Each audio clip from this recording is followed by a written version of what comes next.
2024 की ठंडी रात में जब दुनिया सो रही थी, मध्य पूर्व के क्षितिज पर एक नई चुनौती उठ खड़ी हुई।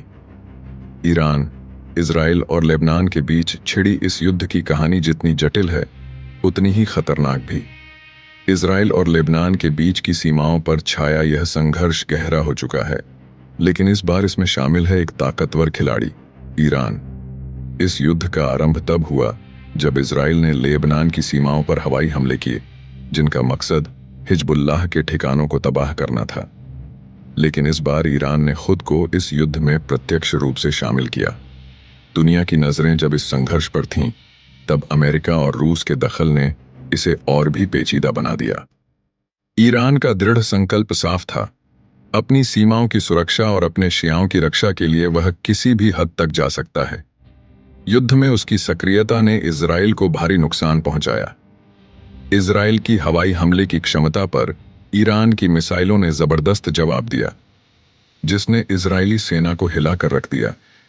इस बार ईरान सिर्फ अपने ही देश की सुरक्षा के लिए नहीं, बल्कि लेबनान और हिजबुल्लाह के लिए भी खड़ा था। इस पूरे घटनाक्रम में अमेरिका की भूमिका भी महत्वपूर्ण थी। इजराइल की हर कार्रवाई के पीछे अमेरिकी समर्थन साफ दिख रहा था। अमेरिका ने इजराइल को हथियार और खुफिया जानकारी देकर युद्ध को हवा दी।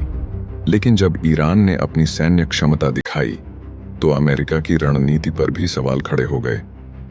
अमेरिका ने सोचा था कि ईरान पीछे हट जाएगा, लेकिन ऐसा नहीं हुआ। दूसरी ओर रूस इस युद्ध में अपने कूटनीतिक चालों से दुनिया को चौंका रहा था। रूस ने न सिर्फ ईरान का समर्थन किया, बल्कि इजराइल को भी यह संकेत दिया कि अगर वह युद्ध को और बढ़ाएगा तो उसे गंभीर नतीजे भुगतने पड़ सकते हैं। रूस की इस भूमिका ने अमेरिका की योजनाओं को कमजोर किया और युद्ध को एक नए मोड़ पर लाकर खड़ा कर दिया। ईरान के लोग इस संघर्ष में एकजुट होकर अपने देश का समर्थन कर रहे थे।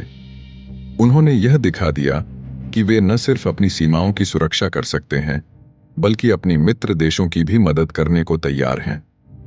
ईरान की सैन्य शक्ति और रणनीतिक क्षमता ने उसे इस युद्ध में एक प्रमुख शक्ति के रूप में स्थापित किया। यह कहानी सिर्फ एक युद्ध की नहीं, बल्कि संघर्ष, कूटनीति और शक्ति की है।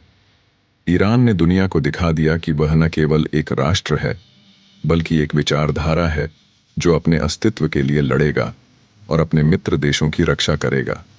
इस युद्ध की कहानी हर सुनने वाले को यह सोचने पर मजबूर करती है कि आखिर यह युद्ध किस दिशा में जाएगा। It's caught in the crossfire.